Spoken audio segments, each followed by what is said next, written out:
Okay, let us start. And I will be sharing a slide deck that will help me guide this conversation, and I will try to make it as much useful as possible for you. And I will definitely introduce myself so that you know who is this person who is taking your time and sharing this scientific information about health. But generally speaking, the whole idea of this particular webinar is to give you a set of tools that you can implement pretty much today. I hope that this information is going to be highly practical, highly applicable, and well, my invitation here is to reflect on your own life, reflect on your own habits, life choices, maybe lifestyle, mental health in general, and just see what are the areas of possible improvement. It's never about being perfect or anything like that, but in my view there are so many things that we can do preemptively rather than deal with burnout when if it comes, or various consequences for our health.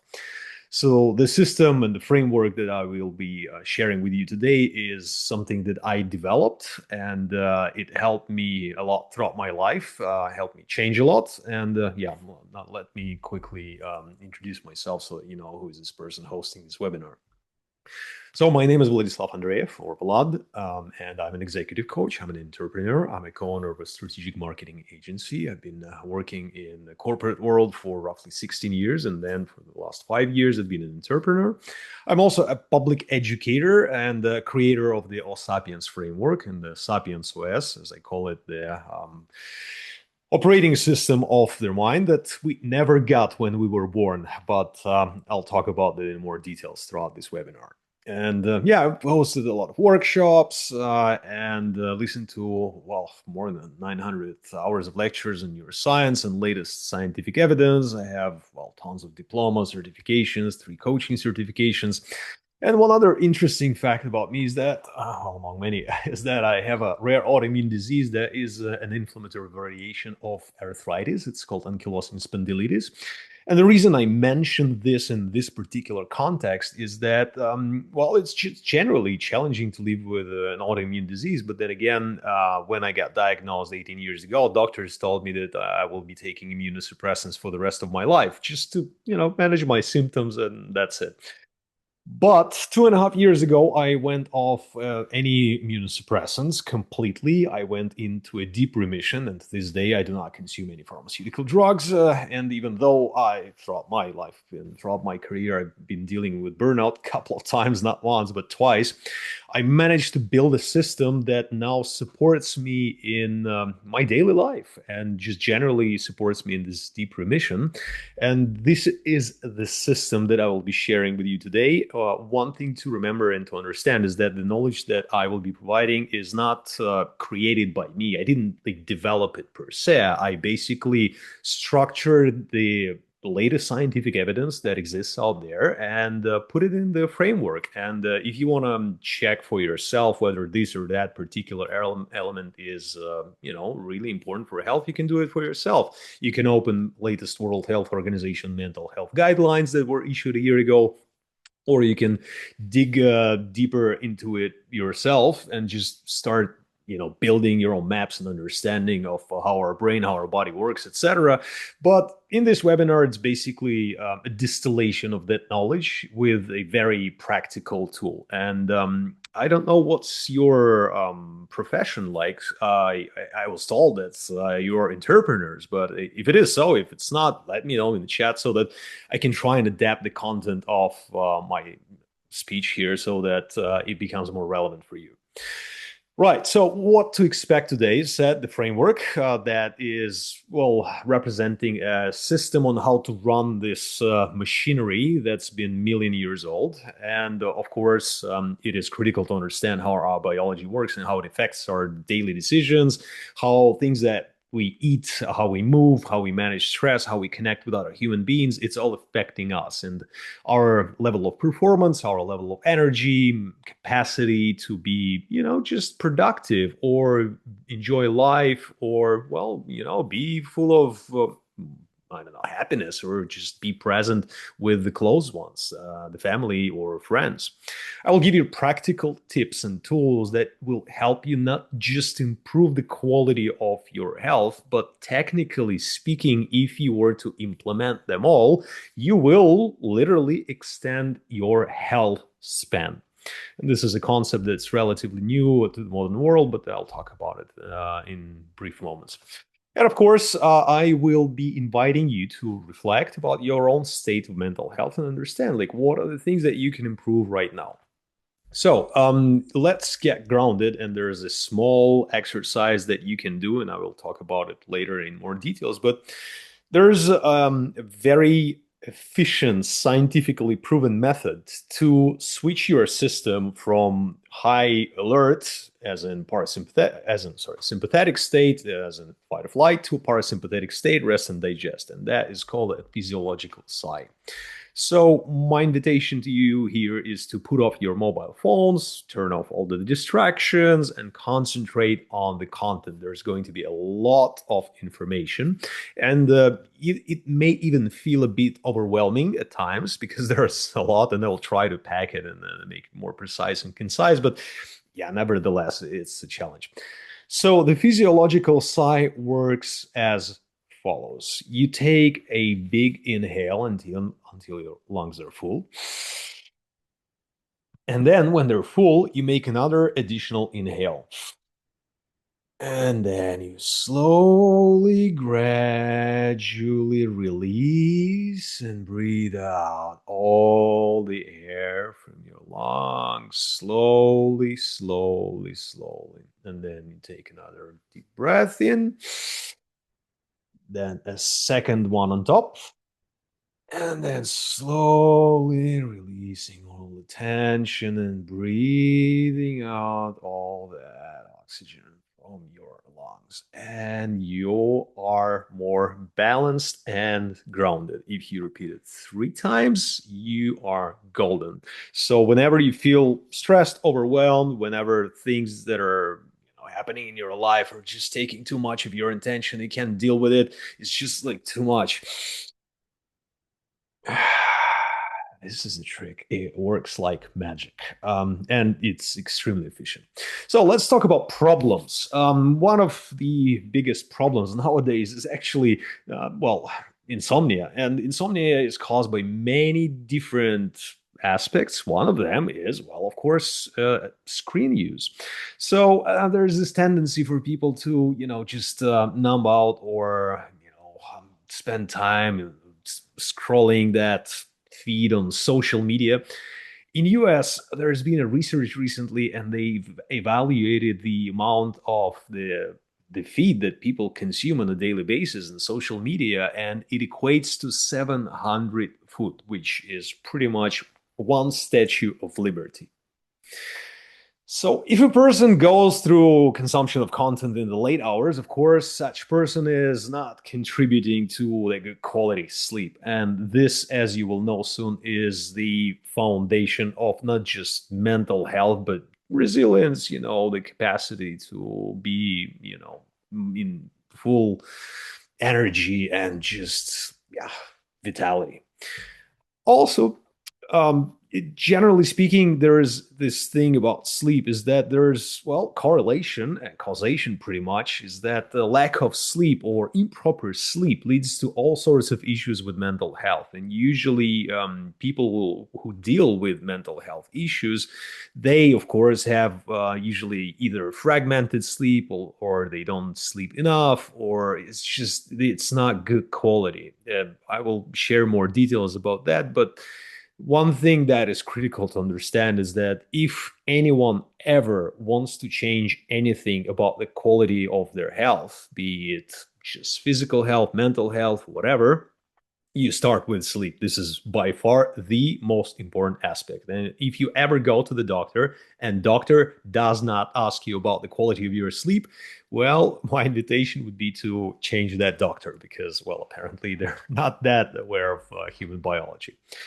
There's another crucial concept to understand here is that we, each and every one of us, is a product of millions of years of evolution. So, literally, this body has been evolving for millions of years, and we are operating on a somewhat outdated machinery. The entire time that we have been evolving, we have been living in a completely different environment. And in the last 150 years, give or take, things changed dramatically, right? So we started to live in artificial environments. We replaced natural light with artificial light. We started to consume manufactured foods.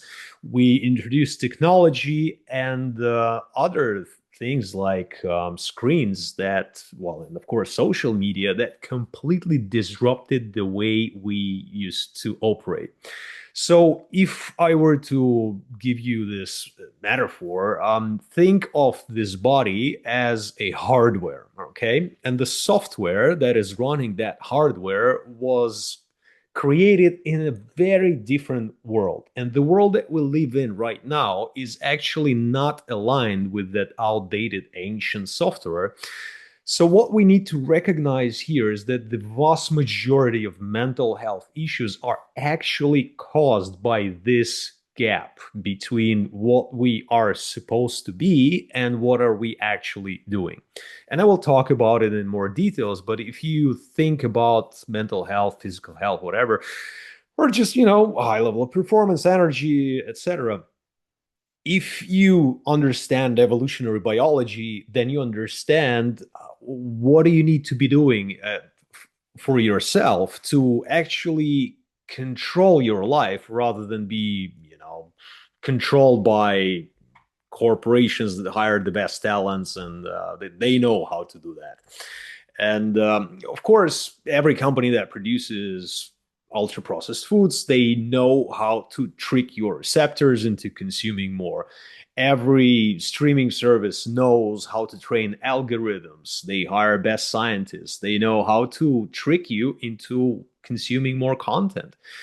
Well, in Las Vegas, I mean, in casinos, they hire best talents to figure out the algorithm, the specific mechanisms to trick dopamine system to actually make people hooked. So the idea here is that pretty much entire society, entire structure of the world is against our evolutionary mechanisms, and this disruption is actually causing the issues. So my goal here during this particular webinar is to share with you information that will help you understand how this machinery works and what you need to do in order to actually take charge of your own biology, because this is critical. This is the knowledge that you never get when you were born. I mean, there was never an informed consent. You just appeared in this world and there you go. Off you go. You got a life. But how do you operate it? I mean, usually people don't know. This is where the problem is. So this is the framework that I developed, and the brand is called Sapiens. And the thing here is that, well, the Sapiens is referring to us as one species. We all came from Africa, and there is beautiful thing about it because in terms of evolutionary biology, we all operate in a very, very similar manner. Of course, there are epigenetical aspects that differentiate us, and there are other elements that, of course, make us unique. But generally speaking, we're pretty much the same. So the idea there is that if you understand those mechanisms, you can align your life accordingly and, well, enjoy life as much as you want, as much as you can. I promised to talk to you about the health span and lifespan. So you all know what lifespan is.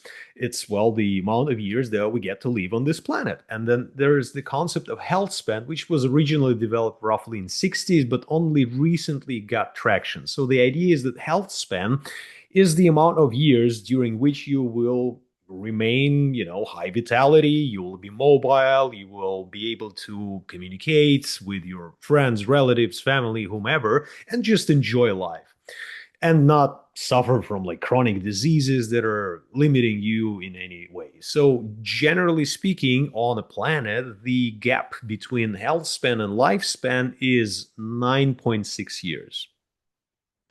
What does that mean? Is that 9.6 years people basically survive rather than thrive. Okay. In the United States, if I remember correctly, that gap is even more. It's around 14 years. So those 14 years, people are basically suffering. They're not even living. And the shift, the mindset shift that is required to actually limit that gap and shrink that gap is built around preemptive thinking, which means you're not dealing with the issue when the issue comes, like, oh, I'm burned out, I need to do something about it. Oh, I got a chronic disease, I got a diagnosis, I need to do something about it. It's a bit different direction. It's like, okay, so how many years do I want to live actually?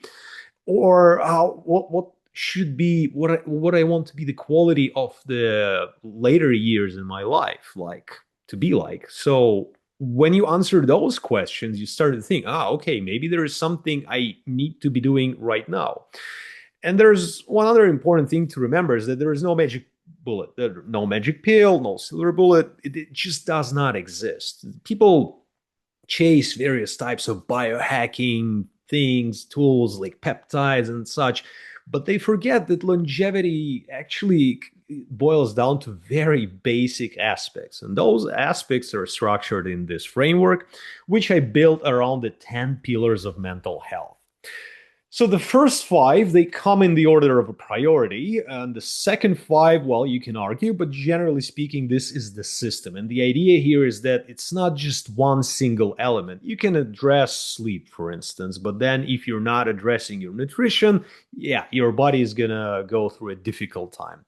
Or, for example, you think that you have a meaning in life, which is wonderful and beautiful, but if your sleep is awful, well, you're gonna struggle a lot, and yeah, probably the issues with mental health would come. It's just a matter of time.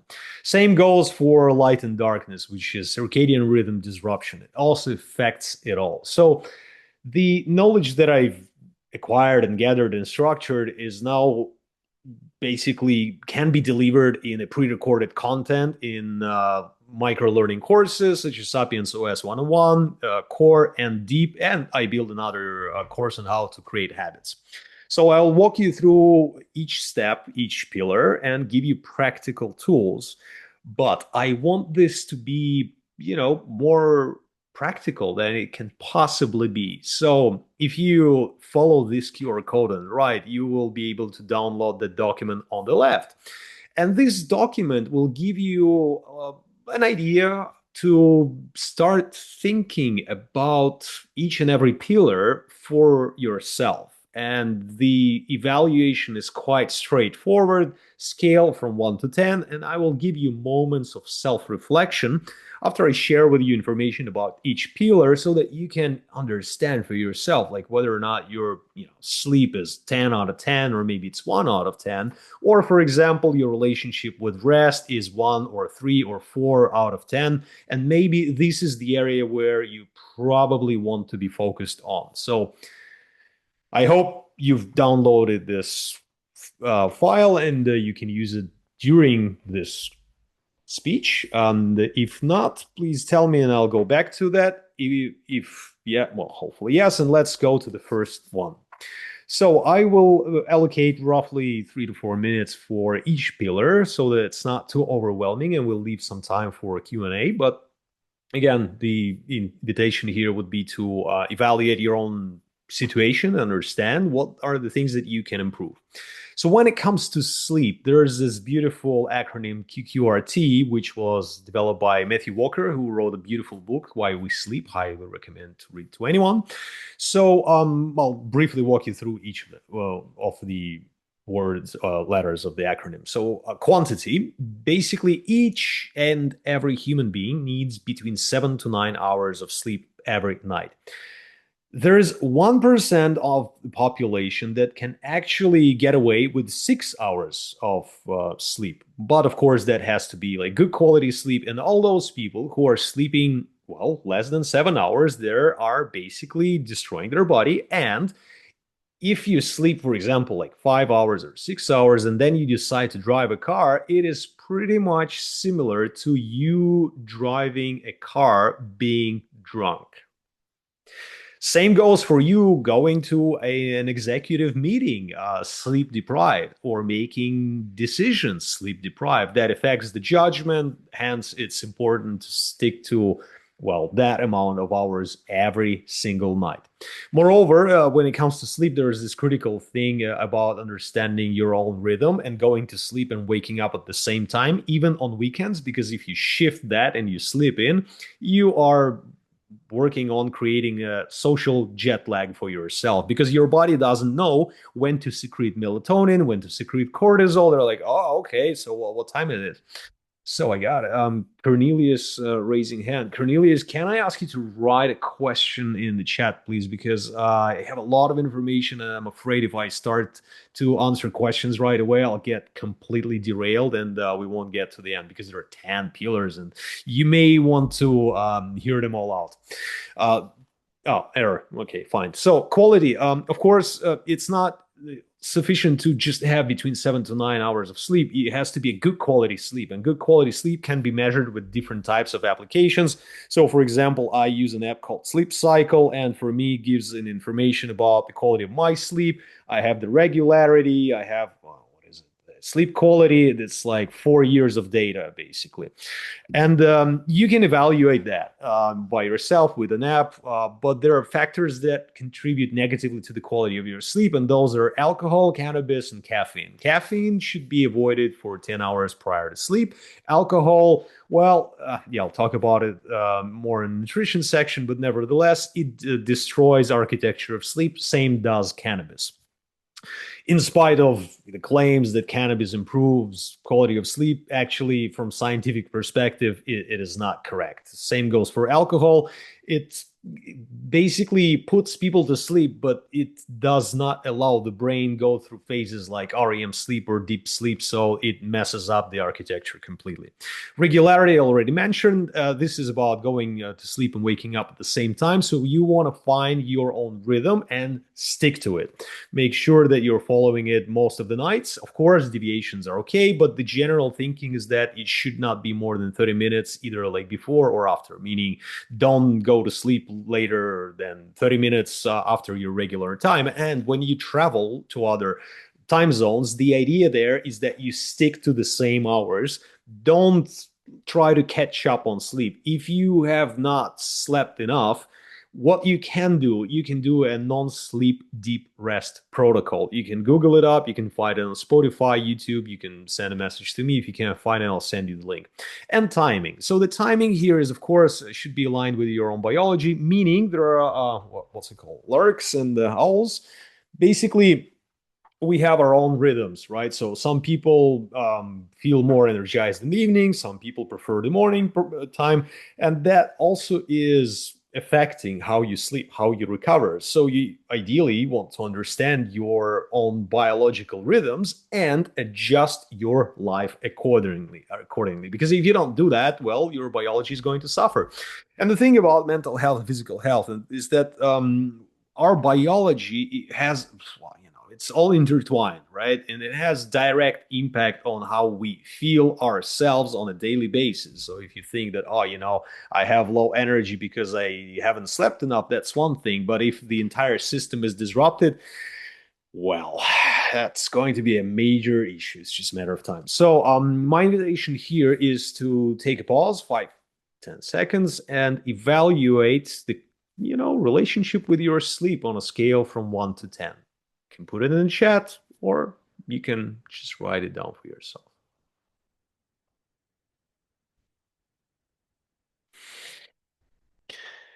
Nutrition. So nutrition is critical and it has direct effect on how we feel. And basically, if even if a person is having a very serious mental health issue, such as post-traumatic stress disorder, PTSD, or depression, or maybe schizophrenia or bipolar disease, you would be amazed to learn that actually those illnesses can be treated with nutrition. I'm not joking.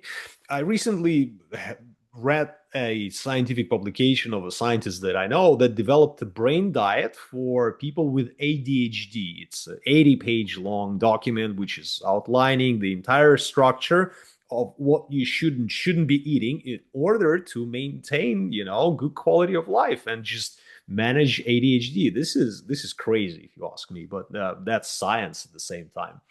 There's one important concept to understand. It's called Nova Foods. It's a concept developed by Brazil scientists, and the idea there is that there are four categories of food. Category number one would be an apple, the regular apple, well, for example, or that berry that's depicted on this photo that you can eat in the natural form. Nova two would be like minimally processed foods. For example, if you peel an apple and take out seeds, that would be Nova two. Nova three would be like an apple jam, like you still process that apple, but it's kind of natural. It's kind of apple. I mean, of course, you probably add sugar, maybe something else, but yeah, I mean, it's not that bad. Nova 4 would be a like an apple pie from that fast food chain, which has pretty much nothing to do with apple at all, except for maybe flavor, which could, well, even be artificial. So the concept of ultra processed food is widely known, and your goal actually is to avoid it as much as possible. Ideally, like consume zero. If you can't, well, 10% max. Because the idea here is that, again, consumption of ultra processed foods is linked to roughly 55 various types of mental health and physical health issues. It's a contributing factor for inflammation and, of course, a potential problem for people with already existing issues with mental health. So, of course, that mental fatigue or brain fog can be caused by the way we eat and what exactly we eat. So the general thinking is that avoid high levels of sugar and just sugar in general. Consumption of sugar increased by, what was it, 22 times in the last 120 years, which is quite high if you ask me. The idea is to strive for protein-rich food. Well, good fat and yeah, a lot of fiber, 35 grams of fiber per day. You want to be highly hydrated. There is a standard formula for hydration: 35 milliliters per kilogram of weight per day. And if you're not properly hydrated, your brain may be malfunctioning. It's not operating at its capacity. With hydration, you can also add electrolytes, a pinch of salt, or some electrolytes that you buy elsewhere, but make sure they don't have sugar in them. And when it comes to sugar, people are being tricked by these manufacturers that put no sugar on a package, but then you think, oh, brilliant, no sugar, I'm going to buy that. But if you read the ingredients, there are like five or six variations of sugar. There are roughly 200 variations of sugar, and it is a fuel for all types of inflammation processes in the brain. It is neurotoxic. I repeat, neurotoxic. It literally destroys brain if you overconsume it. And of course, it can lead to fatigue and brain fog, etc. You want to stick to a lot of omega-3s, fermented foods, and dark leafy greens. They are extremely good for you. And of course, if you eat, well, when you eat rather, what you want to do is to take a 10-minute walk up around the block outside the house, just to lower the cortisol spike. The idea here is to manage that, especially when we eat something sweet. We want to avoid like spikes of, sorry, not cortisol, insulin, of course. My bad.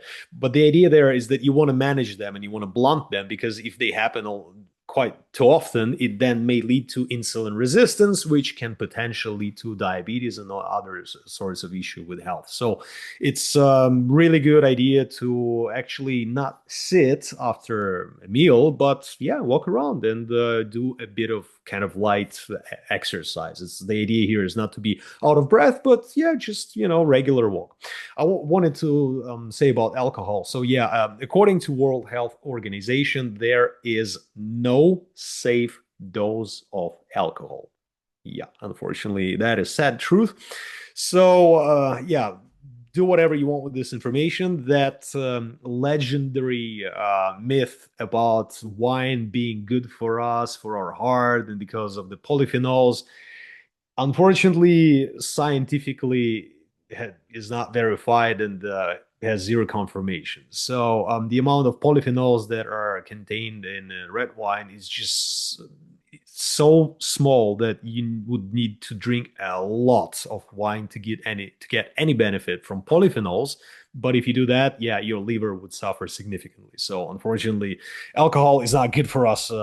And there is one other thing when it comes to nutrition. It's important to remember about the concept of microbiome, and you want it to be very diverse. For that, you may want to include a lot of different colors of veggies and fruits. From scientific perspective, plant-based foods is the most healthy for us, for our gut, for our microbiome, etc.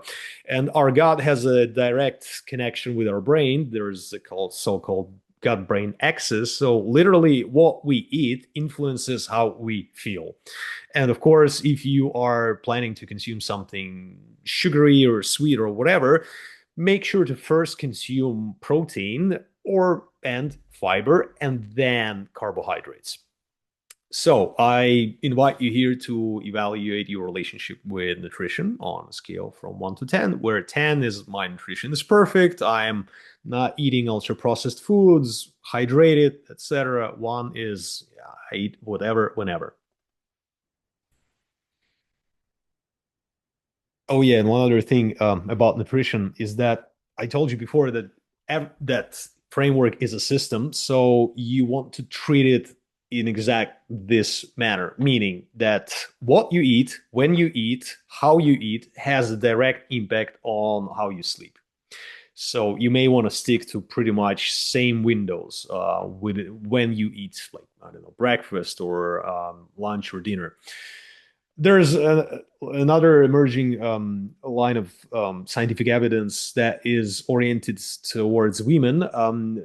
There's a uh, doctor, her name is Stacey Sims in the United States. So basically, her research demonstrates that women should be eating within the first 30 minutes upon waking up, not necessarily like a full-blown breakfast, but the idea here is to trick the brain that the body is not in a survival mode. That actually limits the spike of a cortisol in the morning. And cortisol in the morning is generally good for all of us because that what makes us feel alert and alive. But nevertheless, if women don't eat in the first 30 minutes upon waking, that cortisol spike goes really high. So that can create potentially heightened anxiety. And yeah, of course, if you're consuming coffee or caffeine, you may want to avoid drinking it at least for 90 minutes upon waking. Okay, let's go to movement. So we as species have been moving on average 20,000 steps per day. Nowadays, well, I mean, if we're doing 10,000, that's amazing, right? But generally speaking, yes, we want to move as much we can whenever we can. And there are general advices as to how to move, what to do with the body. Some of the advices are here on this slide. You are probably going to be interested if you're thinking about just general health and longevity and health span to go for 2 strength trainings per week and 150 minutes of cardio per week. And the 150 minutes of cardio not necessarily have to be in one bout. You can divide it in several, but the idea there is to have it regularly. And the strength training is critical not just for the joints, especially as we age, but for the blood circulation in our brain. So it literally has direct effect on our cognitive function as we age. So when we get older, we want to stick to that regimen and as much as we can. Ideally, you want to enjoy movement, and it doesn't have to be like a source of stress for sure, although it is potentially a stress for the body and for the nervous system, which is good because it's controlled stress and it helps you be more resilient. But nevertheless, the idea here is to, yeah, enjoy it and find type of movement that brings you most joy. Something like walk in nature, or maybe running if it works for you, but make sure that you're doing it properly. Otherwise, you can, yeah, mess up your joints. That's yeah, an unfortunate consequence if you don't do things properly, even with the strength training as well, because there are certain things that you may want to avoid. But when it comes to movement, there is one other thing that people usually miss is that actually the daily movements, the micro movements, or movement snacks, or however they are called, it's actually something that is extremely beneficial. So just to give you a couple of examples, if you are, I don't know, heading for a metro or wherever in a shopping mall, and there's either like stairs or the excavator, well, if you want to be mentally healthy, the choice is obvious, right? Stairs. Same goes for parking a car next to a shopping mall or a grocery store. What people usually do, that they try to pick the closest parking lot so that they don't have to walk more. But the idea is actually to introduce movement in your life. So you would probably be interested in finding a spot that is actually far from that place. So that on itself would be something that would steer you towards walking. The more you walk, the more you move, the better you are mentally, physically as well. So, yeah, find the movement that works for you, stick to that, and make it a daily ritual. One other thing that can help you to align your circadian rhythms and the sleep routine is to introduce movement right after you wake up. So, for me, for example, the first thing that I do when I wake up at 6 in the morning is my 13-minute stretch. I just, go through all the joints, do several Surya Namaskars, which is a yogic type of routine, and yeah, some other stretches for the back and other joints. So every single day. And that on itself is giving a sign to my body that around this time it is time to wake up and, of course, start secreting cortisol so that I become more awake and alert and start the day. So, my invitation here would be pretty much the same. Evaluate your relationship with movement on a scale from 1 to 10.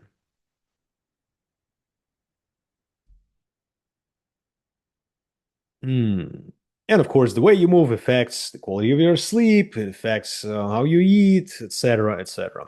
So let's talk about stress management. And nowadays, people talk a lot about stress management, and some people even go so far as to say that stress is bad for us, which is false. We need stress. Stress is actually good when it comes to, being focused, being alert, being present, maybe even. But when you have something that you need to accomplish. I don't know whether it's a difficult task or maybe like an exam or something like that. You want to be like really concentrated. And for that, you need cortisol. The problem with cortisol is that when you cannot control it, especially in the evening hours, that leads to all sorts of issues. So the heightened the chronic heightened level of cortisol can lead to a lot of serious issues with health, and it can launch inflammatory processes in the body. And inflammation is something that you may want to avoid in general as much as you can. So the idea about stress management is not to get rid of it, because stress evolved. I mean, we've been evolving for millions of years. And of course, back in the day, the only stress factors were like, occasional saber-toothed tiger that it was passing by, or maybe a lion or whatever, some real threat that appeared and, well, disappeared. That's it. Nowadays, we live in a high stress environment. I mean, we created it for ourselves, and then we were like, oh, why am I having all these issues with my mental health? No wonder, because it's news, social media. Yeah, by the way, social media is not created to make us feel happy. Social media is created to take away our attention, because we live in an age of attention economy. There are other stress factors like an email from, I don't know, your business partner or maybe client or, subcontractor or whomever who, wants something from you or, just something else like your spouse, a partner, a child or friend, a relative, family member, doesn't matter. They can be sources of stress. So, again, the idea here is to make sure that you regulate stress. And it's totally fine to have a high level of stress in the morning, but then again, you want to avoid sources of stress in the evening so that it does not mess up with your sleep. So, there are several breathing techniques, and one of them I already introduced to you. The first one is the box breathing, which works like this: you inhale for the duration of 4 seconds. You hold for 4 seconds, then you exhale for 4 seconds, and then you hold for 4 seconds. And then you repeat that as much as you want. You can do that 5 minutes, you can do it, 10 minutes, doesn't really matter. It's very efficient. Second breathing technique would be 4-7-8, which works like this: you inhale for 4 seconds, and then you hold for 7 seconds. And then you exhale for 8 long, slow seconds. And then you repeat that several times for 5 minutes or 10 minutes, doesn't matter. And of course, the physiological sigh is the one that I like the most, is the one that I demonstrated at the very beginning. You inhale until your lungs are full. And then you make another one, and then slowly exhaling. And breathing is undervalued a lot. This is probably the only bodily organ that we can control with our conscious mind. It, we cannot control our heart beating. I mean, unless you're a monk that's been, spending years and decades in monasteries, probably you can. But for us mortals, it's just not possible. But we can control our lungs, and our lungs can control the level of arousal of our nervous system as well as heartbeat. So the idea there is that the longer they exhale, the more calm you become. So whenever you feel like, emotions are flooding your system or you just cannot handle the anxiety is there, just sit and breathe. It works like magic. This is crazy. The only thing with breathing is that you just need to remind yourself to breathe. That's it. Just connect with your breath, put a hand on your chest and follow your breathing. If it's too shallow, that means your system is in a very stressed up mode. And this is a signal for you to act on it. So you want to switch it to a more relaxing state.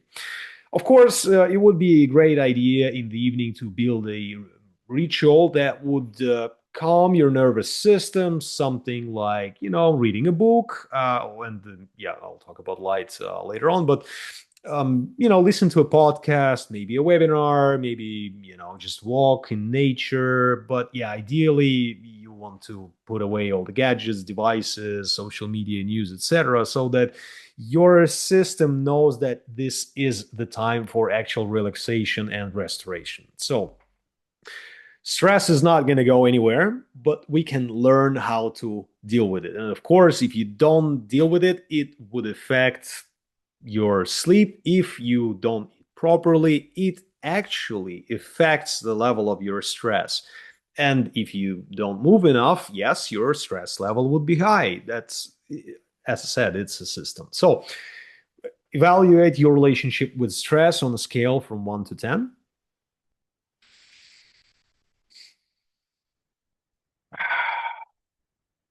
And let's move on.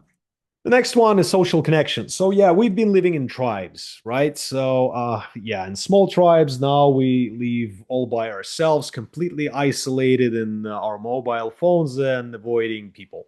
So this is a big problem because, well, evolutionary mechanisms are still sitting there, and this is actually pretty much a new pandemic of social isolation. And well, as a person who lives in Spain, I enjoy social interactions with people. Like I go to the store and some random person starts a conversation with me when that person sees me buying like a something. They're like, oh, don't buy this, buy that. That is a healthier option. I'm like, oh, okay, thanks. And then we have a conversation for another 5 and 10 minutes, and then we part our ways and never see each other probably, or maybe later. But anyway, it is critical for us to actually connect on the human level. There is such thing as nervous system co-regulation, which works as following. If you have another human being next to you and that human being is more regulated in terms of their nervous system, you can hold your hands and just sit and breathe together. And that on itself will regulate your system around that person. And they would kind of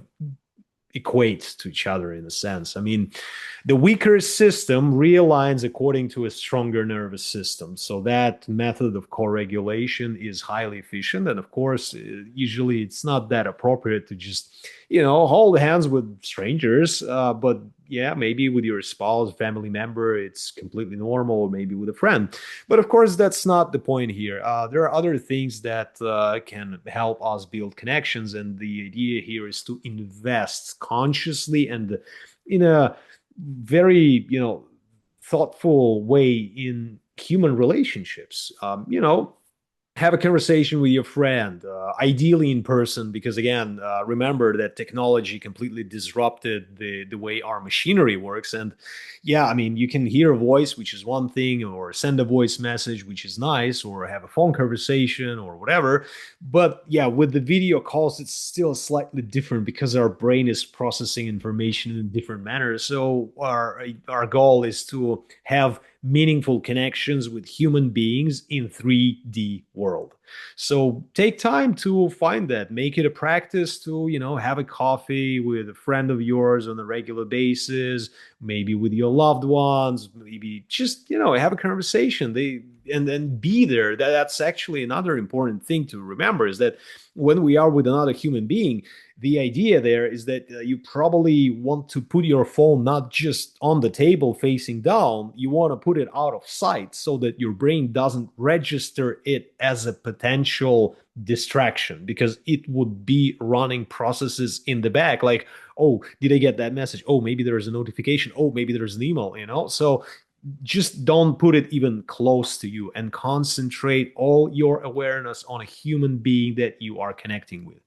Social connections are also critical when it comes to going through hard times, such as, I don't know, divorce, relocation, or, just a crisis. Maybe it's a burnout, maybe it's depression. It doesn't matter. It is important to have a person to whom you can reach out and just be yourself, be seen, be heard, be yourself, and not be judged. So social connections are critical, and it's important to invest in your own the network of social connections and support network that can hold you when you are dealing with hard times. They are the ones that will help you bounce back when, well, you are ready for it. So again, my invitation here is to evaluate your social connections on a scale from 1 to 10, where 1 would be, yeah, it's awful. I'm all by myself, no friends, no family, no nothing. 10, I'm thriving. I'm visiting social events all the time, having conversations with people in real world, etc.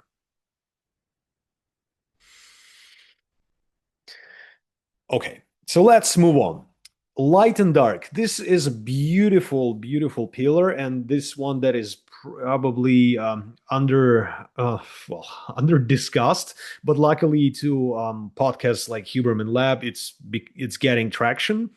And again, we have been evolving under one and only source of light. And that source of light emits various wavelengths of light, not just short wavelength, but long wavelength, etc.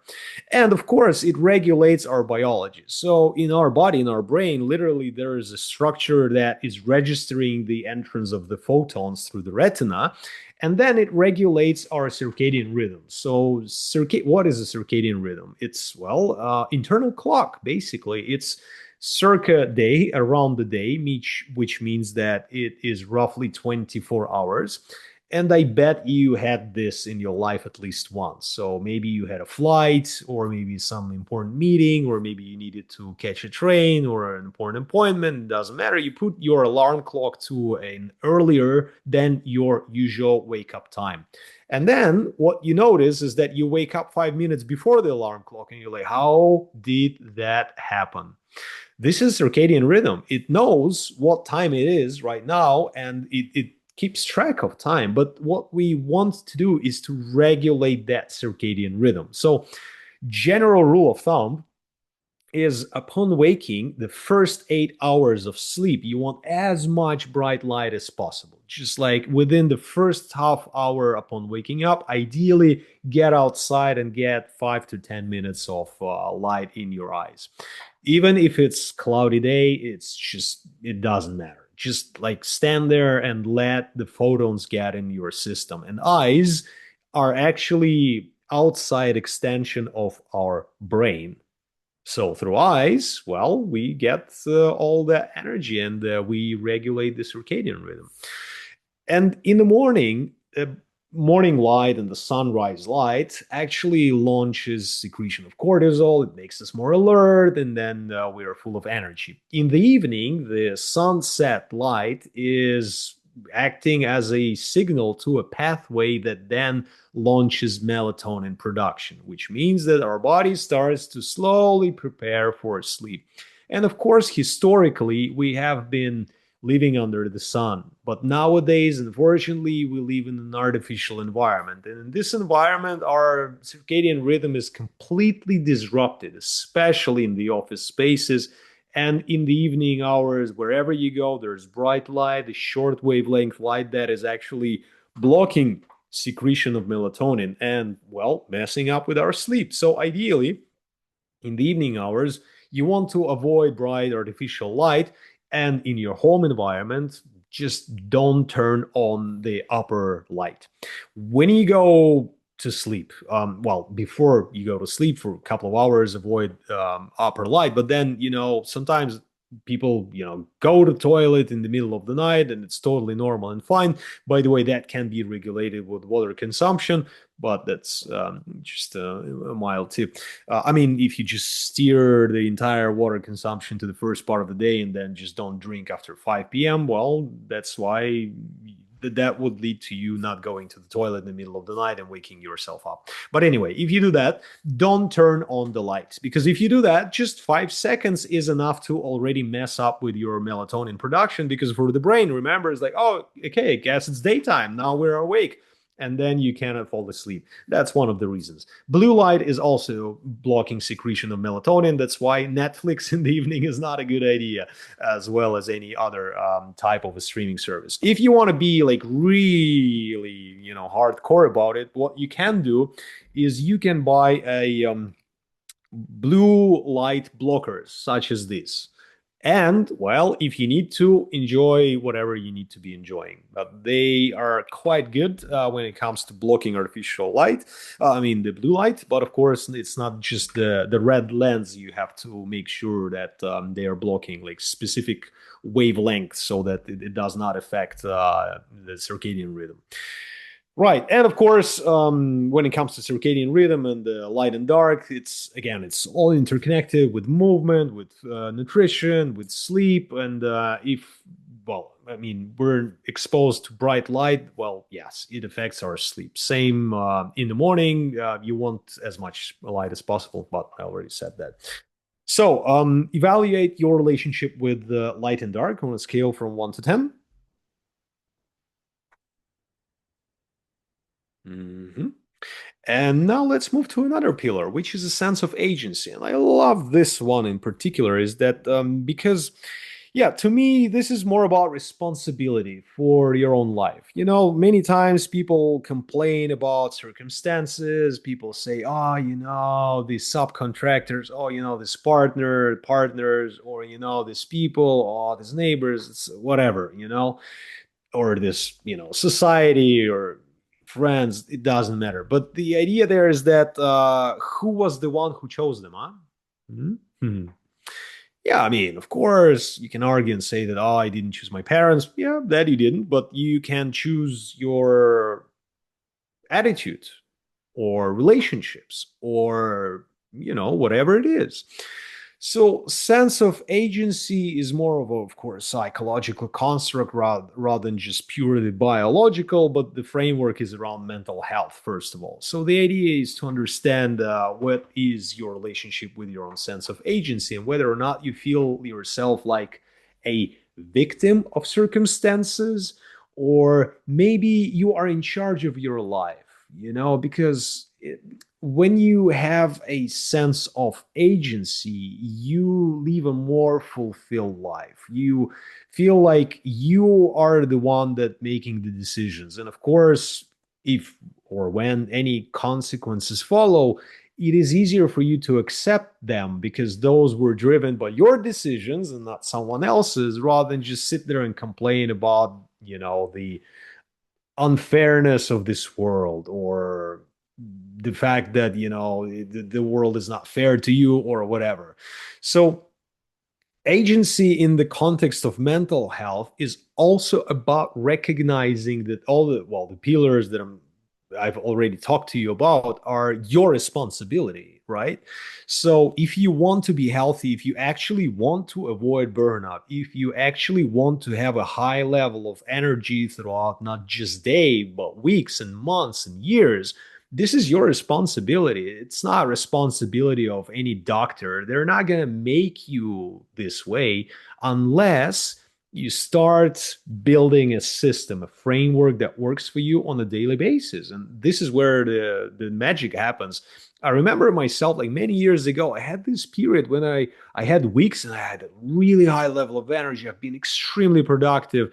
And then I had a few weeks when I'm like, oh man, I'm just like, I'm completely drained and I just cannot do shit. And then I struggle and I couldn't understand like what is happening, like why, how does it work? And then of course I started to dig deeper and understand, and then that the entire structure, formulated over the years. But then I started to implement changes. I started to notice that the things that I'm doing are actually affecting how I'm feeling. Like depending on what I eat, how I sleep, how I move, how I manage my stress, whether or not I had a good relationship with my partner or maybe like friends or my family, that affected my energy state. So you want to make sure that your energy is not leaking, right? And I'm talking about energy here, and some people may say, oh, it's something like this woo concept or in spirituality. No, I mean, we are energy from, physical perspective. The matter is just energy. I mean, if you go down, it's nothing more but energies. But anyway, when it comes to like your daily regular life, understand what are the things that are actually causing you a leakage of energy. For example, there are friends sometimes that are, like energetic vampires. You probably heard that concept. You probably met those people in your life. You meet with them, you just feel drained. I mean, you spent with them like 5 hour or 5 minutes or hour, and then you need like few days to just recover because they've drained all your energy. So I mean, to me, it's a no-brainer what to do with that type of relationship. I would end it because it does not work for me. And some people might say, oh, this is egotistical. I don't care. This is my life. I want a high level of energy. I want to enjoy my life. I don't need people in life who actually make me feel worse. That's the idea. So think of what are the other obligations or the things that are actually bringing you more energy, more vitality, such as, I don't know, going to nature or something like that. But yeah, just understand what works for you and what doesn't work. And then once you understand that, it's just all about actions. It's not going to happen on its own. It's about you taking charge over your own health, life, choices, decisions, relationships, whatever. This is sense of agency. This is where when you understand that you are in control of your life, it's up to you to make those decisions, and the circumstances in which you find yourself are results of your own decisions. And once you recognize that, you're like, aha, okay, so it's not this cruel fate that put me here. those were my decisions. I did that to myself. And they're like, ah, okay, so what can I do to actually change my life for better? Oh, maybe if I want to be, in a high performing state or achieve the goal that I'm putting in front of me, maybe I should actually prioritize self care. Maybe I should invest in good quality sleep and proper nutrition and avoid that sugary foods. And yeah, just the list goes on and on and on. So this is a sense of agency, right? And my invitation here is to again take a pause and connect with yourself and be honest. I mean, I'm not putting it to the test, but just evaluate on a scale from 1 to 10, what is your relationship with a sense of agency?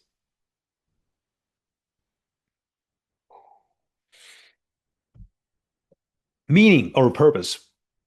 Among three coaching certifications that I have, one of them is by Oxford Leadership, and it's Leading with Purpose. And I went through their course roughly 5 years ago when, yeah, I was just curious about their framework. I wanted to understand, like, how does it work? Okay, I want to find my purpose. Never thought about it, but like, why not? I went through it, and then I'm like, oh, damn, that's actually, quite straightforward and easy. And then once I figured that out, I've aligned my entire life around it. And my purpose, as I formulated for myself, is to help people change, which is, yeah, well, it is what it is, huh? But anyway, it was sitting deep inside of me, and it's not something that I made up. It's not something that, oh, I looked into the stars or whatever. I went to the tarot reader and then they told me my purpose. No, no, no, no. It was sitting inside of me, and I just unearthed it with a very specific approach. But the idea around purpose and meaning is that once you have it, you understand where you're heading, right? If you don't have it, I mean, you're doing something and they're like, what the hell am I doing with life? And especially people who achieve a lot, they finally get the desired result. They get to a point where like, oh yeah, I made it up. I made it. I made this business. I made a lot of money. Like I got a family. Everything's fine, but there's no happiness. What's next? That's it. Gone, done, completely burned out and depressed. Those moments pretty much familiar to maybe some of you. I went through something like that back in the day, and this is when it got me thinking, like, what do I want with this life? I mean, people who get to live to 150 years are technically already born. And first of all, I decided that, yeah, well, why not 150? But then, of course, I changed a lot of things about my life. But generally speaking, for me and for people in general, the presence of purpose and meaning in life, it gives direction, it gives clarity around choices specifically. So, to give you an example, when it comes to my purpose, whenever a business opportunity arises, whenever a hard decision is, on the horizon and I need to make one, I go back to my purpose and I'm like, oh, okay, but is it aligned? No. Oh, okay. So decision is simple as that. And that helps you align everything. Choice of your partners, choice of your friends, choice of the time that you spend. Like, would you, go into just numbing your mind with another binge watch of a TV show? Or maybe, if you have a higher calling, then take a step towards that. Maybe create something, maybe share something, maybe contribute, maybe volunteer. Those things actually work towards creating this sense of meaning. There's another beautiful concept that you may want to look into. It's called ikigai. It's a nice concept that gives you an idea of how you can identify your own meaning or purpose around life. Or if you need help, of course, reach out and I'd be happy to help you. But again, it's all about understanding, what are you doing with your life? I mean, work is fine, your entrepreneurial strivings are fine. It's all nice. It's beautiful. I mean, family, wonderful. But what about you? Like, what do you want from life? And this is problem, especially when people get to later stages of life. They go through this crisis, like, oh, I've been working so much, I've been doing this, I've been doing, I never actually did what I wanted because it was basically following the social indoctrination at times. Or, my parents told me, or the society told me, or, somebody somewhere, or maybe I made it all up. It's just not even mine. I don't enjoy it. Why did I do this?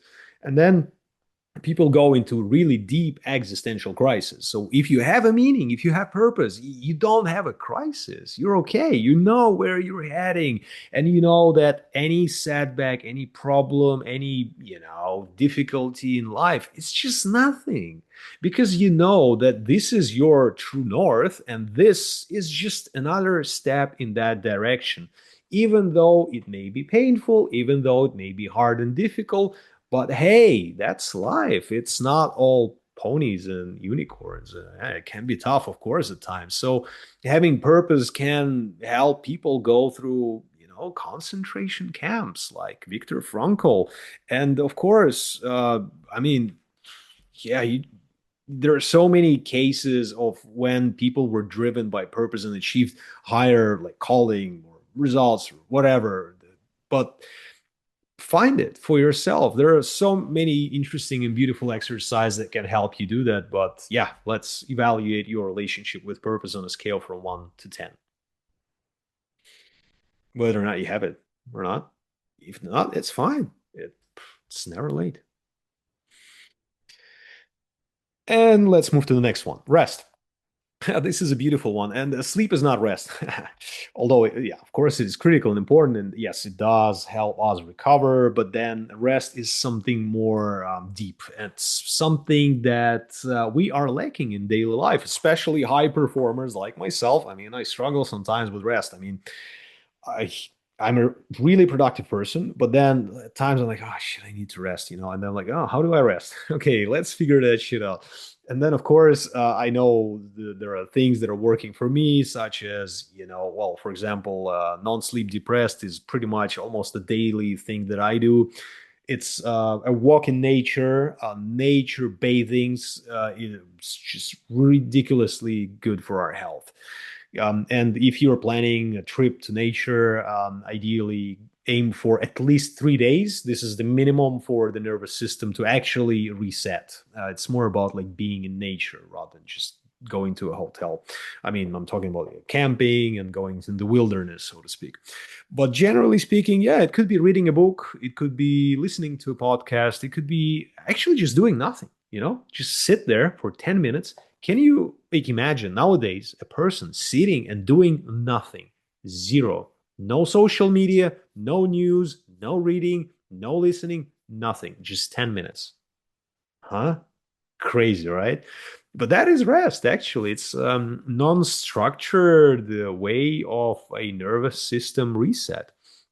Of course, when it comes to rest, there are other things that can contribute, and it can be actually movement. And it's not necessarily just change of the physical activity, not like, going to the gym. Yeah, I wouldn't consider that rest. It's more of a movement rather than rest. But then maybe going to a dance or some other event, social event, or maybe, yeah, spending time with friends, being present, that can be really restorative.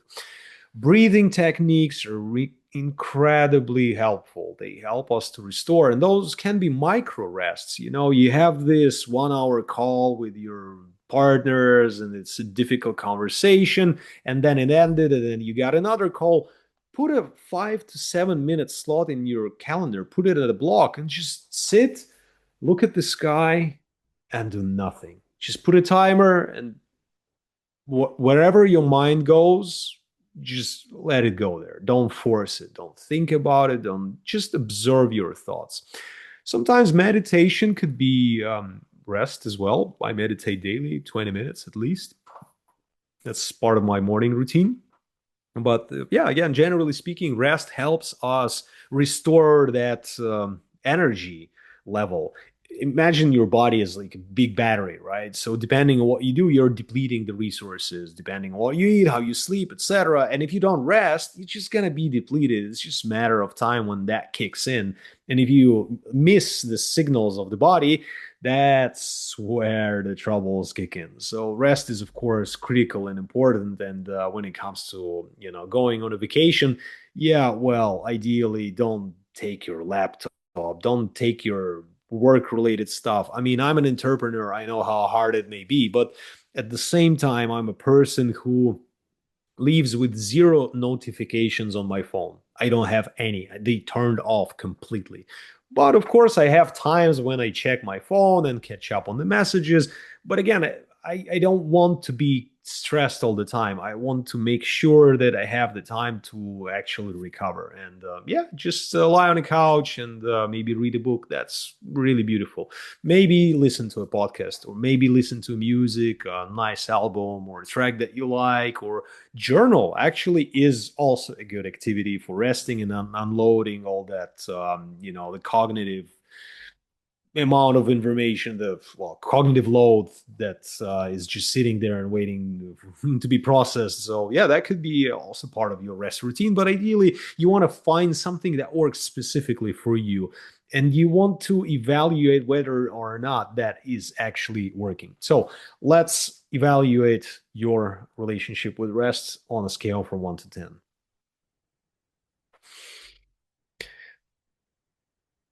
And then we move to the 10th pillar of mental health, which is called curiosity. And this one is not that straightforward, maybe for some, for others, it's quite obvious. And then there's been research on people who get to live long enough. And it was quite clear and obvious that the sense of curiosity was one of the key drivers of longevity. It is about staying open, on anything, and maybe even going into investigating topics that are not familiar to you. Maybe like opening a new book, maybe like going into the field that is completely unknown to you, maybe something that drives you crazy. I don't know. It could be anything. It could be archaeology. It could be, I don't know, astrology. It could be astrophysics. It could be history. It doesn't really matter. Curiosity is all about seeing the world with the eyes of a child. And those who remember themselves as children, or maybe have children or observe children, you can see that child can be obsessed with anything. I mean, you give to a child like, I don't know, this like coin, like a compass, and I mean, wow, this is so fascinating. What are those letters? Like, what are those? Like, what's it for? How does it work? Why is it metal? What is this? What type of metal it is? And that's it. It's just like an insane amount of curiosity funneled in a single object. But then, because of the social indoctrinations, because of the education system, because of other factors, we lose that sense of curiosity. It evaporates over time, and then we're like, yeah, yeah, I know it. We get accustomed, we get habituated. When we see things once for the first time, we're like, oh, wow, that's intense. But when we are living in this environment or passing it on a daily basis, it becomes like, it's part of nothing. So staying curious is it's a mindset, technically speaking. It's all about how you perceive the world, but how you want to things, for things to be seen, and how do you want to experience this life, and how much you want to know. And curious people get to live longer because they want to just learn everything, anything. They're fascinated with this life. It is just too early for them to die. They're like, no, no, no, no, no. I want to know it all. And then they read books, then they go for another education, then they, I don't know, they try new hobbies. They do something they've never tried and never done because they're curious, not because they will never like it. How do you know? Try it and then say it for yourself. If you haven't tried it, how do you know you're not going to like it? Well, maybe, of course, there is something, but then again, staying curious is something that keeps us on our like front foot, so to speak. We're like, I, we're excited about new information, about new knowledge, about new everything. And that gets us hooked on life. When we wake up, we're curious. Oh, how is this day going to unfold? How am I going to meet any, I don't know, new information, new people? I wonder how am I going to go through that day. I wonder what am I going to feel during the day. I wonder where I'm going to end in the end of the day. I mean, oof, it's just so many questions. But of course, people are not used to it. So yeah, it's all about asking questions. It's all about going and doing something new and trying new things and exploring new things and just staying in this childlike state. Of course, you gotta tend to your adult responsibilities, but at the same time, you can be playful and curious. It doesn't cancel your strivings and your interest in life. So, let's evaluate your curiosity on a scale from 1 to 10. And I got some other things that I want to share with you. So that's curiosity. Now let's talk about habits. And this is interesting thing because you got 10 pillars of mental health, right? You got sleep, nutrition, movement, stress management, social connections, light and dark, sense of agency, meaning, rest, and curiosity. But habits is actually something that takes time to build, and habits can be built within a time frame of 21 days to 180 days, depending on how you approach a habit. It's not rocket science, and it's not hard to build a habit. You just need to know how to. But what you need to understand is that all changes there require daily practice and commitment. Don't ever try to change it all. Those like New Year resolutions. Oh, I'm gonna live a new life this year on Monday first. How long it lasts. It's just beautiful to see the membership sign-ups at gyms, in January, and then nobody goes to those gyms any longer because, well, they tried to change it all, it didn't work, they burned out. So yeah, on Monday, don't start new life. It goes against our wiring. It does not work like this. If you actually want to implement a sustainable change, in the short term, focus on no more than 5 habits. Okay. Don't try to change everything right away. And once you have implemented those habits, or at least 3 of them, then you add more on top and then you build. It's like scaffolding, it's like building a foundation, it's just one brick after the other. Yes, habits take time. Yes, they take effort. And it can be done by anyone. There are two aspects to it. One is called willpower, which, yeah, can be depleted throughout the day, especially when you have a lot of decisions to make. So, the harder the habits that you want to implement, the better for you would be to start and try to implement them in the first part of the day when you have a lot of energy and you are like potentially more capable of doing the hard things that you need to be doing instead of the second part of the day. And the second thing is that there is this part of the brain called anterior mid-cingulate cortex, which is governing the things that we need to be doing when we don't want to do them. Something that, like cleaning an apartment, like vacuuming, I don't know, doing the dishes, whatever it's necessary that you need to be doing, you're like, I don't want to do that. So when you do the things that you don't want to do, that part of the brain gets trained, and people who get to live long life actually have that area of the brain expanded. I mean, it's like a muscle. It can be trained. So when you avoid things that you should be doing, that area of the brain is shrinking, and that means that, yeah, it's going to be even a bigger challenge. So what I'm trying to say here is that you can train that muscle, but it takes not just discipline. It takes, an understanding of why the hell are you doing this in the first place. And I'm going to talk about that in a moment. So, the top three mistakes, first of all, as said, the first one is trying to change it all. It's just a road to burnout. Don't do that. Second one is no tracking system, and I'll talk about the tracking system in a while. I already showed you my sleep app. And of course, there are so many things that can help you do the tracking. It could be various types of apps or journals that can help you track nutrition, movement, like rings on your smartwatch or whatever, or maybe kilometers or activities, or it doesn't matter. I mean, there are so many things. But again, the idea here is to start measuring, start gathering data points. So, for example, if I am to understand the quality of my sleep, I then want to make sure that these or that factor is actually, affecting my sleep in a good or bad manner. That's why I have a very structured approach as to which factors are actually contributing better or for worse when it comes to my sleep. So the tracking system helps me understand that these are the things that I should avoid doing, or these are the things that I maybe want to be doing in order to actually improve the quality of whatever thing that I'm trying to improve.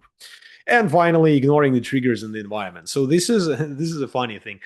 When it's, I mean, it's again, it's quite straightforward and obvious. But let me give you an example. So imagine a person who is trying to stop drinking alcohol. Okay, that same person goes to a bar on Friday, every Friday with friends. Okay, and that person decides, okay, as of this week, I'm not going to drink alcohol. And Thursday, friends, they drop a message, okay, tomorrow meeting at the bar. You're like, yeah, I don't want to. I mean, yeah, but then, okay, I'll meet you because they're your friends, right? So you go to the bar. What's happening? Well, the temptation is there. So your willpower is put to the test. Are you going to hold it? Yeah, highly likely no. So the idea, again, is to make sure that your environment is working for you. For example, if you want to drink more liquids, put a 2-liter jar on your table and just, well, drink it, throughout the day. If you want to eat healthier, put fruits on a plate next to the place you eat. Or again, arrange your environment in a way that it supports your new lifestyle rather than challenges it. And the easier it is for you, well, the faster the habits will become part of your life. So, regarding trackers, there's one other thing that I can share with you, and this is a beautiful one. This is a completely free of charge application called How We Feel, and the screenshot on the right. Yeah, it's mine, but it's an old one. To this day I have more check-ins than 1,561. But let me see. Generally, this app helps you to connect with your own feelings and understand what exactly are you feeling. So yeah, I mean, it's quite straightforward. You open the quadrants, and then you can see like what it's not that properly visible here, but generally speaking, the emotions that are there are very nuanced and granular. So when you choose them, you can actually. Oh yeah, now I have 2,564. Oh, 1,000 more. So yeah, it's a bit of an outdated image. And then you start to analyze. What are you can't see it's anyway. What you can see what are the dominating feelings that you're feeling, or maybe how efficient are you at implementing these or that habits. So basically, track as much as possible whenever you can, and the data will give you knowledge and understanding more about you. So the entire framework is available at the website called Sapiens Expert, and it is pre-recorded. The content that you will be able to find there is the Sapiens OS 101, Sapiens OS Core, and Sapiens OS Deep. The habits is not yet published. It's available. Well, but just send me direct message and I'll send you the link. I'll make a special offer for participants of this webinar. So let's talk about what's one habit that you will implement after this webinar. And I encourage you to write in the chat. I mean, let's Let's make it more interactive. I mean, I've been talking for quite a while. Huh? I mean, I can talk a lot more, but I'm interested. What is one thing that you are taking on board when it comes to implementing a habit? I will try to see the sun a bit more often. That's a great one. When it comes to sun, 15 minutes per day is beautiful. Remember to take my supplements. That's interesting with supplements. I have um, yeah, I have my own rationale about supplements. I do take supplements, but biological needs are first: sleep, nutrition, movement, stress management, social connections, and then supplements. Less processed food. Yes, yes, that's a beautiful one. And again, step by step. You don't want to completely wipe it off your in nutrition because yeah, it's going to be very challenging, right? So step by step by replacing one product with another. Sometimes it's hard to make a break from the office timer.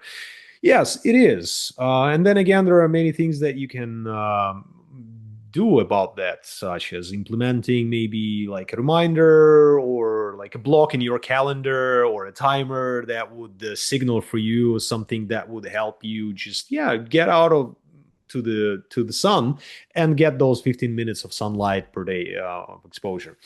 What kind of supplements you recommend? Well, that depends, Martin. Depends on the type of the needs. So there are basic supplements that can help improve the quality of sleep. For example, those are magnesium threonate.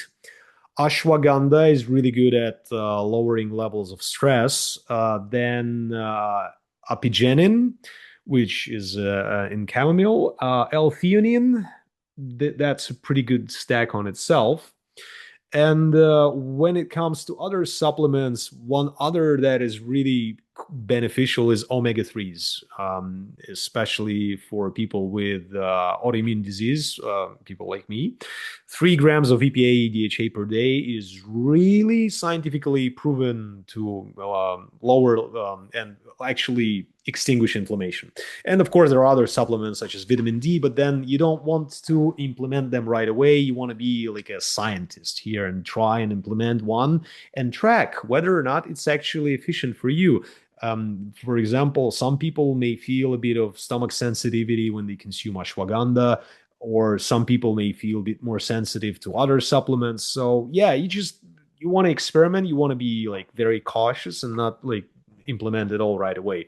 But remember, biology first and then supplements. Some people rely on supplements heavily and too much, completely ignoring the fact that they actually need good quality sleep and thinking that they can survive on caffeine. Well, good luck to them. I mean, to me, it's a matter of time when their entire system collapse. I got a present for you. So there's another thing that it's completely free of charge. It's more of a like self-evaluation tool. Oh shit! I actually didn't check if that QR code on the right works. I don't know if it doesn't. Let me know and I'll send you the link through the organizers. So basically, it's more of a like self-evaluation test when it comes, and it's not just a self-evaluation test. It's more of a like prompt exercise, that can help you with self-reflection and understanding of, how long do you actually want to live, in what kind of state, and what are the main areas of focus for you. And this is really powerful exercise. It's like writing a letter to future you, like as if you changed a lot or as if you changed nothing. So how would that affect your life? With this in mind, this is almost it. I have one other thing to share. Yes, and I'll get to a question right away. I have one other thing to share. There's a program that I am developing right now, which is a group coaching type of format that is structured around the 10 pillars of mental health. It's called Sapiens OS Reboot. So if you're interested, I can share with you a link. It's basically partially pre-recorded content that is already out there that covers habits, sleep, nutrition, movement. And then, of course, it's live sessions where we help people integrate specifically their needs and address their struggles and support each other during that journey. It's a program that is lasting for 6 weeks. And yeah, it is designed to basically help people rebuild their own biology. So while I search for the link, let me have a look in the chat. I have a question regarding waking up. I struggle to wake up every morning, need like 6 alarms, and still I turn it off while I sleep. Yeah, that's quite a common problem. And that is, I'd say, a clear indicator that you have misaligned circadian rhythms, and that can be fixed with various types of interventions. So yeah, it's not like one stop shop here. I mean, it's not one thing that you can implement right away. I'd suggest first and foremost to build your own schedule of sleep, like when you start your sleep to go to sleep and when you wake up. So that should be fixed. Then make sure that you are attending to a sleep hygiene, no stress factors in the evening, no news, no social media, etc. And then you want to evaluate the quality and the duration of your sleep. Like, how many hours do you sleep? What is the quality of your sleep? Well, apparently, if you have an issue waking up, it is, well, an indicator that, yeah, there is something wrong with the recovery. So I would treat this first of all as a signal from your nervous system to you, saying that it requires attention and more recovery. Something is off. And here you want to rebuild the system. It's not just about sleep. Maybe it's high levels of stress in the evening. Maybe it's nutrition. Maybe it's high amount of sugar. Maybe, I don't know, some other factors. You just want to go into like understanding and dissecting your lifestyle so that you know what is the reason. Maybe your body is just requiring more rest. I don't know. I mean, it's not that straightforward as said, but there are things that you can help, of course, like when you wake up and when you hear an alarm clock, turn on the bright light, upper light, all light, and then, well, go to exercise, and that way you can anchor your body to secrete cortisol at certain time. But then, yeah, of course, there are so many things that you can improve about your sleep, like silence, darkness, temperature in the room, even, and other factors. Yeah, there's just so many things, and all of the things are listed out in the All Sapiens framework. Sleepwalking, but for ages. Sleepwalking, okay, but what is it? Isn't like you just walk in the middle of the night? That's yeah, I mean, if that is the case, that probably is something that is worth looking into with a medical professional, because I'm not one. I'm a self-taught learner, and I can say things from my experience or like general science. But if it's about sleepwalking, it means that it's something that requires more professional attention here. No one know why. Well, I would start, understanding your lifestyle, like evaluate the 10 pillars. And again, like think what is your lifestyle like what is your nutrition, is it balanced, what is your stress level, are you connecting with people, are you moving or you don't move? That in compilation is affecting the entire nervous system, right? So whenever people experience pain, and they, what people do, they take a pill. There's been a really beautiful publication recently, according to which 62% of Americans take medications, pharmaceutical medications, on a weekly basis. I mean, that's crazy if you ask me. So when people experience pain, they take a pill, right? And well, it's the modern way of living. And to me, the sense of agency is about not taking a pill, but listening to my body. So if I feel pain, why am I feeling pain? Maybe it's because I add a lot of sugar. Maybe it's because I train too much. Maybe it's because I'm not sleeping properly. Maybe it's because something else. So Technically speaking, pain is the signal of our nervous system to our consciousness that something is off.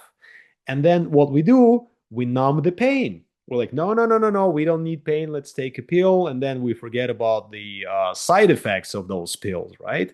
And if you take them on a regular basis, well, unfortunately, that can lead to really detrimental consequences.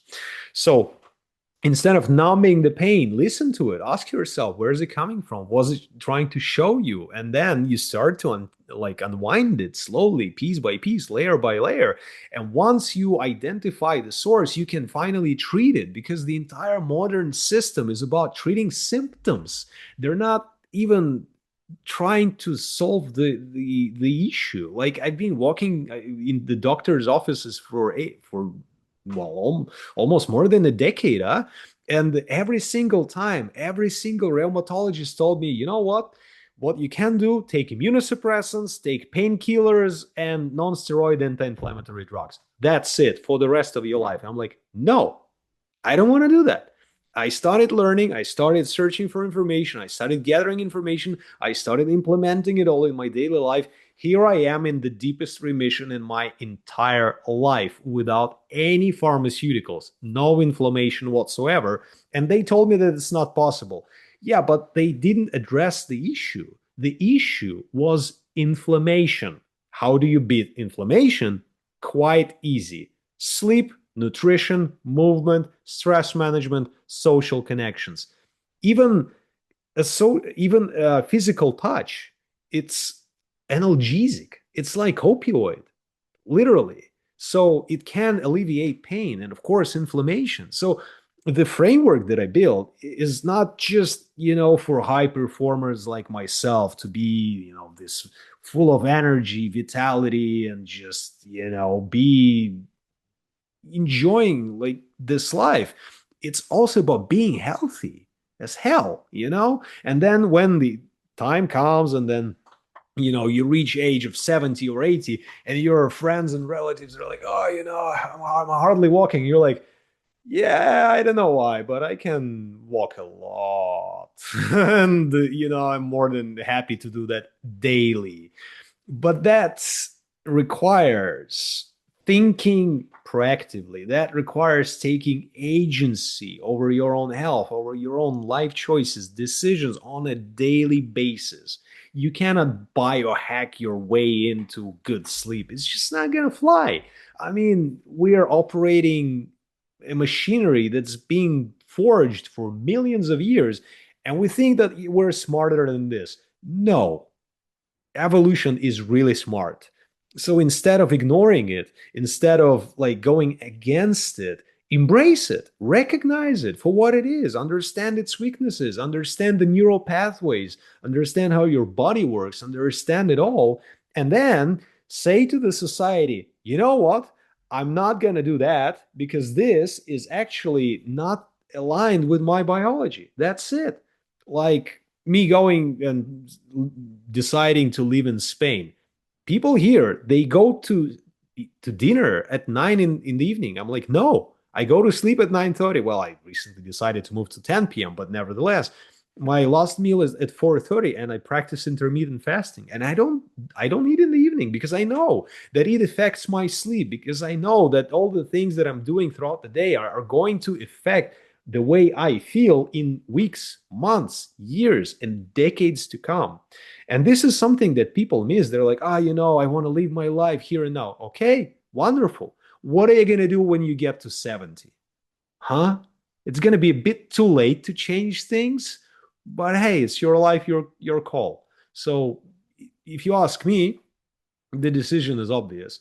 But then again, it's probably, oh yeah, one other thing that I completely forgot, or maybe didn't highlight enough, is that any change starts in the mind. It's all about self-limiting beliefs. It's all about understanding and recognizing the need for a change. The simplest question and exercise that you can do to evaluate the need for change is to ask yourself, on a scale from 1 to 10, how important for me to change things about my lifestyle? And if the answer is below 7, don't bother. You just don't have the motivation. You don't need it. I mean, I work with people and they come to me and I ask this question and they're like, I got five. I'm like, you know what? When you have eight, come again and we'll talk. Because before that, it's pointless. People are going to try and fail and they're going to get disappointed. They're going to get frustrated. They're going to get anxious and they're like, oh, but why it's not working? But because you don't need it. You don't want it. What's the point of trying? People change usually in several scenarios. Generally, it's either desperation or inspiration. They're either desperate or they're inspired. They want to live a long and healthy life, right? So, three typical scenarios maybe for when people start to change. The first one is that when they get diagnosed with an illness and they're like, oh shit, they go to the doctor and doctor tells them, well, you got to quit smoking because, well, cancer. Like, oh shit, probably. Or whatever. They diagnose, they're like, okay, maybe it's time, or they get insulin resistant and probably start to implement changes in their life. So, first case, they get an issue with their health. Secondly, or maybe they get burned out and they're like, okay, I got to deal with it, but it's like too late, right? So the second case would be when their friends or relatives get diagnosed and they're like, oh, maybe I should do something about my health, maybe it's time I go to see a doctor and start, I don't know, exercising or eating healthier or whatever. The third case is when people go through so-called near death experiences, like a car crash or something that happened with them. I don't know, lightning, whatever, something that makes people reevaluate their life choices. And then they're like, oh, probably I should do something about my life. The fourth case, which is usually happening, is that when people get to a certain age, usually, like the border is like 40, 50, 60, 70, whatever, and then they're like, oh, my body feels different. It's like I remember that I was being able to do this, and not no longer I got this ache. Like my joints are not that like they used to be. And then they start to think, oh, maybe I should do something about it, right?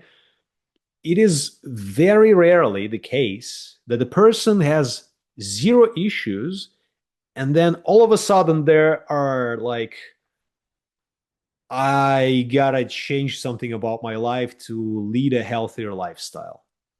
It's People don't do that. And that is preemptive thinking. That is sense of agency, as a matter of fact. That what makes people embark on this change journey. And it's never linear. It usually requires support, but yeah, some people like me can do it. I mean, I'm a very disciplined person, but yeah, enough about me and the knowledge that I have. If you have any questions, please put them in the comments, and I'm more than happy to answer them because, yeah, I can talk for hours and I sometimes find it hard to stop. How can one regulate sleep schedules when working across multiple time zones? It can be quite difficult to maintain regular sleep. That's a really beautiful question. Okay. So I'd say first and foremost, recognize what are the key time zones that you need to attend. Like there are critical windows when you probably need to participate in calls, but then I would say it is all down to negotiations with your business partners and whomever are involved in this process. I'm working in several time zones, and I built the way I work in a way around my circadian rhythm and biology, of course. So I don't have calls in the middle of the night because I value my biology and my health as priority number one. It's like in pre-flight instructions, put a mask on yourself and then on a child. So I prefer, to put mask on myself. So going back to the question, how to regulate. I'd say it's all about negotiations. It's all about understanding, oh, I can do this, I cannot do this. And then understanding what are your limits. Because if you don't have limits, I mean, if your entire schedule is a complete mess, like you have a call at 5 in the morning and then at 3 in the daytime and then maybe at midnight, that means it's a matter of time when your biology will tell you that's enough, you know, and you will get in one of those four categories that I just explained. So Yeah, I'd say build your work life, first of all, based on your biology. And then, make sure that work life is not affecting your biology. And people think that, oh, how I can negotiate the times of the call. I went through a Yale's program on leading global virtual teams, so I know a thing or two about managing businesses in multiple time zones. You can negotiate anything. You can agree on various approaches to handling things. Some things don't require a conversation. Some calls don't require your presence. You can ask people to record a conversation and watch it later and then return to them in an asynchronous manner. You can rebuild the entire structure of communication towards a more asynchronous approach rather than synchronous presence in meetings. Eternal meetings, they don't create value. It's how you navigate around them. I hope I answered that question. In today's climate, is it possible for one to balance staying informed, which can leave one stressed all day, with maintaining mental health while staying on top of your game? So that's a really interesting question, and I guess the more interesting or nuanced approach here would be to ask in return, what do you mean by staying informed? So, yeah, I mean, my example and my lifestyle is pretty much as following. I don't read news at all. None. Zero. I have no idea what's happening in the world. I don't care. Like, seriously. I mean, if there's a war, I know about it. I mean, my girlfriend, she's half Israeli, and well, I know a lot. But important things will get through you. They'll find a way. You will know, right? Reading news, unless it's really like connected with your profession, it's just pointless. I mean, what do you get out of being informed? Can you influence anything? Can you stop war? Can you, I don't know, like launch supply from one part of the world to another? Can you unlock airspace? Probably not. I mean, unless, you're in position of that power and authority. So why do you need to bother actually to stay informed? Like what do you get out of it? But even if, people do whatever they do, if you want to get informed, it's up to you, surely. But my invitation and suggestion here would be at least to avoid consuming any news related content at least 4 hours prior to sleep, if that is possible, of course.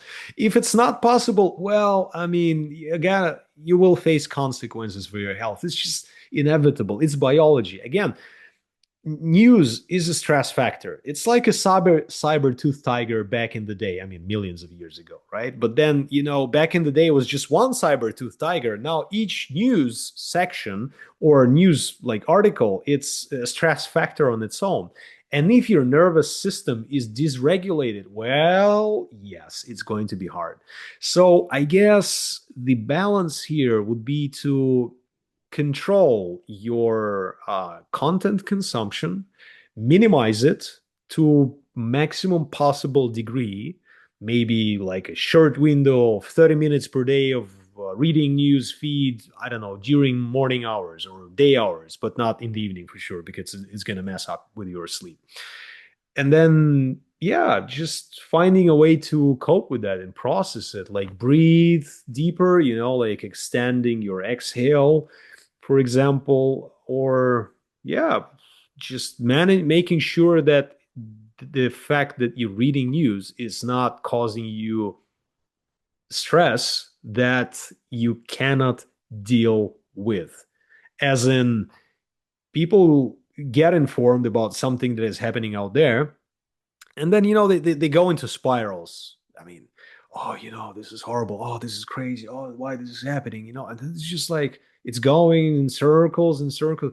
And this is the energy that you could have allocated to, I don't know, being present with your loved ones, reading a book, enjoying your life, I mean, working on your hobby, achieving your purpose.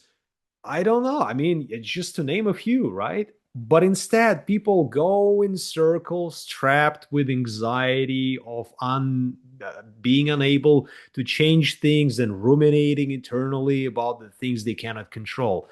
Understand what are the areas of your control, focus there. The rest, can you control it? Ask yourself honestly and be really honest here. Do you actually control it? If no, what do you get out of it? Why do you need it? Does it actually help you or not? If it does, fine, find ways how to regulate it. If it doesn't help you, I mean, to me, the actions are obvious. Just cut the news consumption, delete the news feed, don't turn on TV, I don't know, delete feeds, or maybe even account, block it, delete the app from your phone. That's it. It's just like easy as that. There are so many ways on how you can approach it. It's just a matter of priority and understanding. Do you actually need it or not? Well, I hope I answered that one. Huh? Any other questions?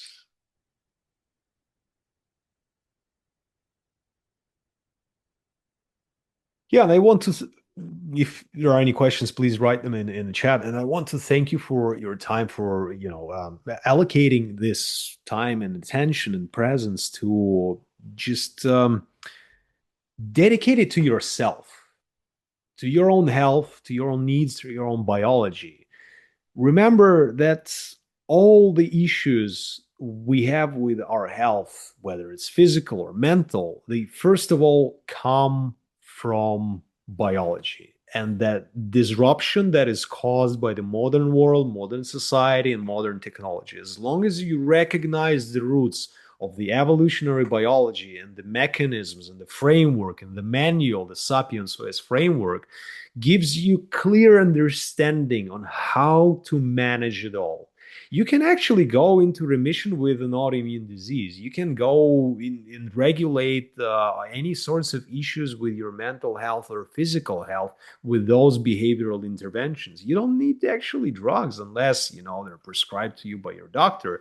But generally speaking, it's all about taking charge of your health and taking charge of how do you want to feel like in the future, technically speaking, not just now. And think about the people around you. If you want to be a good caretaker for, I don't know, your family members, children, whomever, what should be your state like of mental and physical health? And then when it comes to work related duties, yeah, I mean, anything can be negotiated or communicated. You can find very flexible approaches. It's just matter of communication, but at the same time honoring your biology. You can be highly productive for a long period of time. And then if you don't adhere to your biology, you will eventually face burnout. And this is not something you want to experience. I went through it a couple of times. I've had enough. I'm not going there any longer. I know the tools and they help me to stay productive and maintain my high level of cognitive capacity. So I know it's working. And I hope that works for you. And I gave you some tools. And if you need any additional support, it could be one-on-one work. More than happy to provide it. I work as an executive coach. That was a very informative session. Think you'll definitely be reevaluating some of my helpful habits. Thank you very much for your time, and I thank you very much for the intention and for I actually appreciate that it brought you value. This is the thing that I was hoping for, that it's not just, another webinar where you listen and waste time, that this is actually helpful, that can be something that could help you change your life for better, because that's about it. I mean, the more, I don't know, happy people we create around ourselves, the better the world we live in. And, the more time we dedicate to improving the quality of our lives, starting with ourselves. It's like Gandhi said, be the change you want to see in the world. So start with yourself, and then, the others will follow. Be the example. Let others look at you and be amazed. Like, where do you get this energy from? How are you this, like, all energetic and like full of vitality. What's your secret? And then you're like, secret is biology. I just adhere to it. That's it, you know? And I make hard choices, not to party all night and get hammered with my friends or get a late dinner, but, sit with them, have a cup of tea, and then say, you know what? I enjoyed our company. I enjoy your presence, but my circadian biology requires for me to adhere to it. See you later. That's what I say to my friends. And when I wake up with clear head on Saturday or Sunday or Monday morning, I enjoy it a lot. And then I face all these people who have all sorts of mental health issues, and they're like, oh, I have anxiety, I have this, I have depression. And then you started to ask them, like, how's your sleep? What do you eat? Do you move? What's your stress management routines like? And answers to those questions give you a clear idea why they have issues with mental health. Like literally, what you eat can lead to depression. Lack of sleep can lead to depression and all sorts of issues with mental health. Lack of movement, stress management, etc. I'm not going to go in circles, but this is biology and that's how it works. And people ignore it and then they pay the price and long hours and a lot of money to recover from that. So yeah, don't be like them. Eh, Honor your biology, honor your rhythms, and put a mask on yourself first. Hmm. Thank you very much for attending this webinar. You can, if you want to connect with me on LinkedIn, I think there was probably information about my LinkedIn, but in case there wasn't, let me send you a link here in the chat in case you want to reach out and ask additional questions. Other than that, thank you very much. And yeah, as I tend to say, usually stay healthy. Mental health to all. Huh? It's all down to daily choices and daily routines. All the best.